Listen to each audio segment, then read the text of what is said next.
देख रहे हैं पंच न्यूज एनसीआर और मैं हूं आपके साथ मानवी ठाकुर। शुरुआत करते हैं आज की खास खबरों से।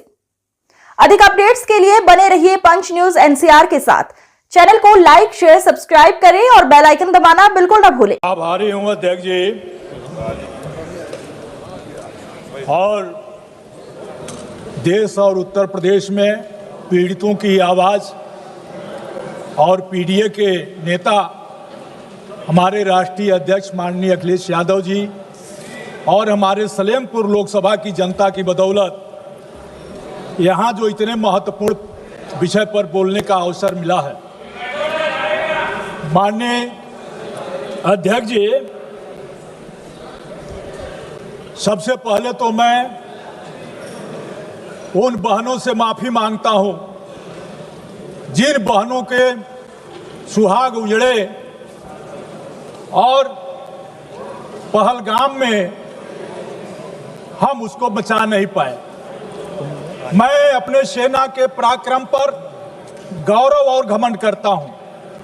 अध्यक्ष महोदय, वही हम इस घटना में जो पर्यटक निर्दोष मारे गए उनको नमन करता हूं। जो हमारे सेना के जवान शहीद हुए उसको भी नमन करता हूं। अध्यक्ष जी, हमारे पूर्वांचल में एक कहावत है कि आकाश बांधो पाताल बांधो, कम से कम अपनी टाटी तो बांधो। यह सरकार आकाश बांध रही है, पाताल बांध रही है, लेकिन अपनी टाटी नहीं बांध रही है।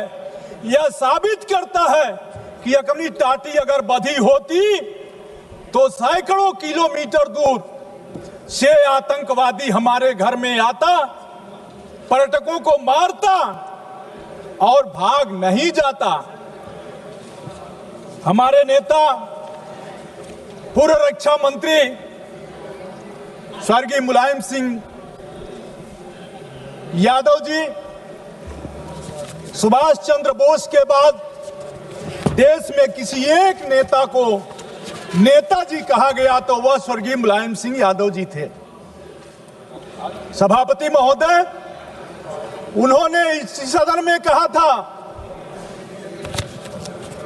भारत को किसी के दबाव में नहीं, अपने स्वाभिमान के बल पर चलना चाहिए।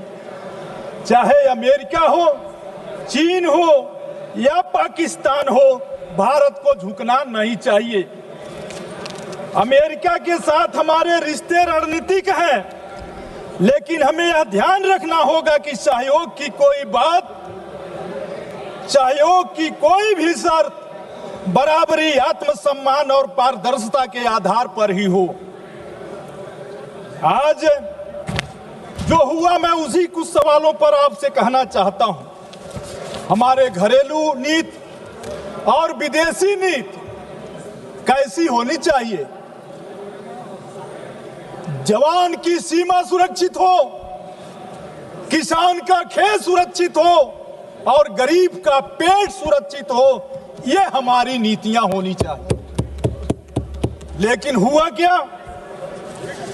जो सवाल सामने उठकर आए, मैं कहना चाहता हूं, माननीय रक्षा मंत्री जी ने इसी सदन में कहा है कि हमने 100 आतंकवादियों को मारा। चलिए, इसका स्वागत है, लेकिन उस 100 आतंकवादियों में वो 4 आतंकवादी मारे गए कि नहीं मारे गए जो पहलगाम की घटना किए थे, यह सवाल नहीं आया। उनका नाम कब तक आएगा, यह देश जानना चाहता है। घटना 22 को होती है, 22 अप्रैल को। सभापति महोदया, 22 को घटना होती है। ऑपरेशन सिंदूर 17 दिन बाद होता है। होगी कोई परिस्थिति? देश क्या चाहता था? आतंकवादियों की मंशा कितनी खराब थी? उनकी मंशा यह थी कि हम धर्म पूछकर मारेंगे और भारत में दंगा भड़क जाएगा। और पूरे देश के लोगों को मैं बधाई देता हूं कि आतंकवादियों के मंसूबों को नाकाम किया और हिंदू मुस्लिम सब लोगों ने मिलकर के आतंकवादियों के इस नापाक इरादे को पर लगाम लगाया। मैं कहना चाहता हूं कि आज आतंकवादियों ने जिस तरह की घटना की उस घटना के सवाल पर सरकार के जो पक्ष आए, सभापति महोदया, जिसका जिक्र अभी हमारे दूसरे वक्ता भी कर रहे थे, हमारे नेता मुलायम सिंह यादव जी ने दुनिया के सामने समर्पण की कोई बात कभी नहीं की थी। स्वर्गीय मुलायम सिंह जी ने 30 जून को 22 तारीख को हमला होता है, 17 दिन बाद 7 मई को सिंदूर ऑपरेशन सिंदूर होता है। देश का मन क्या था? देश में इतना गुस्सा था, वो तीसरे दिन चाह रहा था ऑपरेशन सिंदूर नहीं, ऑपरेशन तंदूर चलाओ और जो आतंकवादी मरे हैं उनको ला करके जेल में, उनको उसी तंदूर में डाल दो। लेकिन 17 दिन बाद हुआ जो हमला, 3 दिन में बंद हो गया। 3 दिन में बंद हुआ, 7 मई को ऑपरेशन शुरू हुआ और 10 मई को विश्व गुरु। देश की मीडिया किस भारतीय को नहीं घमंड होगा कि हमारे देश के प्रधानमंत्री विश्व गुरु हो? किस भारतीय को नहीं इस पर घमंड होगा? लेकिन घमंड क्या हुआ? हम लोग जिसे विश्व गुरु समझ रहे थे, पता चला विश्व गुरु तो व्हाइट हाउस में बैठा है। विश्व गुरु व्हाइट हाउस में बैठा है। और उन्होंने क्या कहा विश्व गुरु ने? मैं कहना चाहता हूं, अमेरिका के राष्ट्रपति डोनाल्ड ट्रंप ने सार्वजनिक रूप से और अंतरराष्ट्रीय मंचों पर कहा, 26 बार कहा कि उन्होंने भारत पाकिस्तान का युद्ध विराम कराया है। उन्होंने कई बार अंतरराष्ट्रीय मंचों पर कहा कि उन्होंने भारत और पाकिस्तान के बीच एक बड़े न्यूक्लियर युद्ध को टालने के लिए व्यापार समझौता ऑफर किया है। हाल ही में ट्रंप ने यह भी दावा किया कि 5